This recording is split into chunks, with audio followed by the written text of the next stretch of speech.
Oke, selamat siang. Sampai bertemu kembali di channel kami di Motor Tua aja.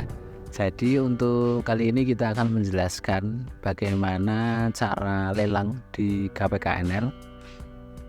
Terus setelah dapat lelang, kita jadi pemenang lelangnya, bagaimana tahap-tahap pengambilannya, terus bagaimana tata cara pengurusan risalah lelangnya, kita akan jelaskan di video kali ini. Sebelumnya jangan lupa subscribe, like, dan share, karena subscribe kalian sangat berharga bagi kami, sangat memotivasi kami agar kami terus berkarya mengembangkan video-video kami. Oke, sebelumnya untuk hari ini yang pertama itu kita harus punya akun terlebih dahulu, akun KPKNL. Kalau belum punya, kita bikin dulu.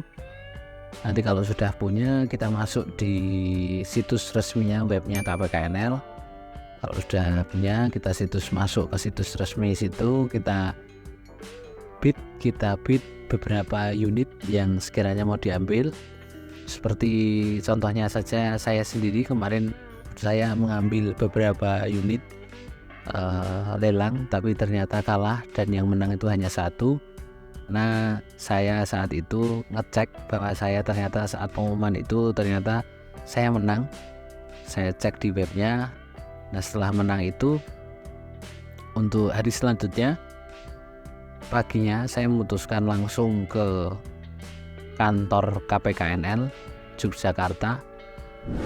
Jadi kita sudah sampai di gedung KPKNL. Di sini kita melakukan pengambilan kwitansi, yang nanti dari kwitansi itu bisa untuk digunakan untuk pengambilan unit. Nah, untuk kwitansi kita sudah dapat.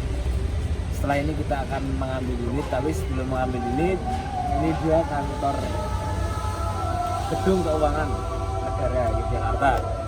Seperti ini. Saya datang ke sana. Di videonya juga terlihat bahwa saya sudah sampai berada di sana dan mulai mengurus surat-suratnya terlebih dahulu. Setelah sampai di gedung KPKNL, saya masuk. Setelah masuk, saya masuk ke bagian lelang. Saya masuk ke bagian lelang, terus membawa membawa bukti pelunasan lelang sama fotokopi KTP dan materai 10.000. Jadi yang perlu disiapkan itu. Setelah dari situ nunggu kurang lebih 15 menit, kita mendapatkan kwitansi pemenang lelang, di mana kwitansi pemenang lelang itu digunakan untuk pengambilan unit. Nah, setelah saya dari KPKNL, kita langsung menuju ke Pemda Bantul. Jadi sekarang kita sudah sampai kantor Pemda Bantul. Di sini kita akan menuju gudang, tapi sebelum menuju gudang, jadi setelah kita dari KPKNL, kita diarahkan untuk ke Pemda Bantul terlebih dahulu, ambil surat-surat STNK, BPKB sudah saya bawa, nanti kita lihat. Terus setelah ini kita menuju gudang. Ini kita sekarang berada di Pemda Bantul. Pemda Bantul bisa kita lihat, Pemda Bantul. Nanti masuknya di ruangan aset, di bagian aset. Ya, mari kita lihat gudangnya. Jalan. Kita langsung masuk ke bagian aset. Bagian yang pengelolaan lelang. Kita di sana disambut baik. Kita ketemu dengan Bu Ibu. Terus kita mendapatkan BPKB dengan syarat kwitansi lelang tersebut yang kita dapat dari KPKNL sama fotokopi KTP. Terus kita mendapatkan BPKB dan STNK. Setelah kita mendapatkan BPKB dan STNK itu, kita langsung menuju ke kantor gudang aset Pemda Bantul. Kita langsung menuju ke sana. Nah, di sana itu kita melihat banyak sekali motor, banyak sekali kendaraan yang akan dilelang. Jadi dari pengadaan dari pusat selalu ada pengadaan, dan barang-barang yang sekiranya sudah tidak layak pakai, tidak berfungsi, nah itu dilelang. Hasil dari lelang tersebut ternyata itu dimasukkan kembali ke negara untuk diperbarui kendaraannya. Kita sampai di sana, kita melihat beberapa unit motor dan mobil, termasuk ada bis juga, ada VR juga. Kita menunggu di sana 10 menit, terus petugasnya datang, dibukakan kunci gudangnya, kita dibuka, terus kita masuk, kita mengambil unit. Nah, sebelum kita mengambil unit ini ada cerita menarik. Jadi di situ karena saya juga ikut lelang Yamaha YT. Yamaha YT itu ternyata tembus sampai 15 juta. Dan RX King tahun 2005 bekas dinas kesehatan itu tembus sampai 25 juta. Itu bahan, dalam arti ya bekas orang dipakai dan belum direstorasi, kita nggak tahu mesinnya seperti apa. Yang jelas itu baru bahan aja sudah segitu. Lanjut lagi, setelah kita sampai di gudang Bantul, kita cek unitnya, kita sudah dapat, terus langsung kita angkut ke mobil, kita langsung bawa pulang. Nah, sebelum pulang langsung kita masukkan ke bengkel, karena kebetulan saya juga dapat ya Honda Win warna merah, asli merah. Honda Win asli merah saat itu dapat di kisaran angka 7,5 sampai 8 juta kalau nggak salah. Pajaknya off sale tahun. Pemenang lelangnya saya sendiri. Barangkali kalau ada yang minat silahkan DM, like, atau nanti bisa WhatsApp di kolom deskripsi. Intinya kalau saran dari kami, kalau yang mau ikut lelang, sebelum ikut lelang itu ada batas jangka waktu.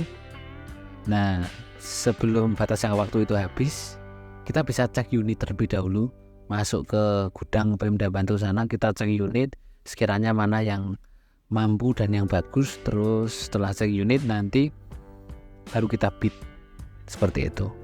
Tapi karena saya tidak cek unit ke sana karena faktor jauh juga, karena bagi kami kalau masalah mesin itu bisa diperbaiki.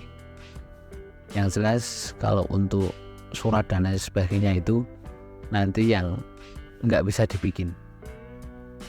Setelah dari situ nanti, karena kita sudah dapat unit, kita sudah dapat kwitansi lelang, kita sudah dapat BPKB sama STNK, itu masih kurang satu, yakni risalah lelang. Risalah lelang itu akan terbit sekitar 1 minggu setelah kita pengambilan kwitansi lelang. Jadi kira-kira minggu depan kita akan ke kantor KPKNL, tinggal ambil risalah lelangnya, dan dari risalah lelang tersebut bisa kita balik nama menjadi plat hitam, dari plat merah menuju plat hitam. Kalau belum kita ambil risalah lelangnya, berarti belum bisa dibalik nama menjadi plat hitam dan akan selamanya menjadi plat merah. Nah, itu besok kita akan bahas lagi di next videonya, bahwa tips dan trik memilih unit yang bekas lelang itu seperti apa. Wajib harus ada apanya, soalnya riskan sekali ketika risalah lelang itu tidak ada, itu nanti selamanya pun tidak akan bisa jadi plat hitam, karena harus ada risalah lelangnya. Mungkin sekian dulu pengalaman serta panduan-panduan pemenang lelang, tata cara pengambilan dan lain sebagainya, pengurusan dan lain sebagainya. Mungkin sementara itu dulu yang bisa kita sampaikan. Lebihnya nanti kita lihat unitnya jadinya seperti apa, kita bikin before afternya. Mungkin itu saja untuk teman-teman. Silahkan like dan subscribe.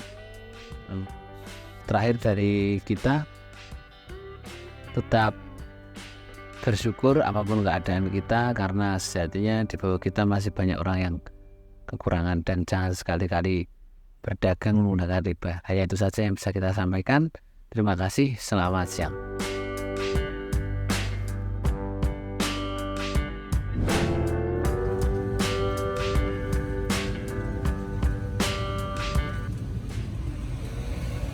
Oke, kita sudah ambil Honda Win-nya. Tadi kita di gudang, lihat-lihat gudang.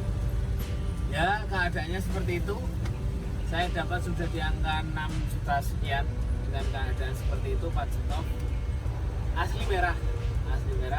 Kita lihat saja nanti seperti apa, atau barangkali ada yang minat silahkan komen atau WA di WhatsApp ya. Kita akan menuju pulang kembali ke Gunung Kidul.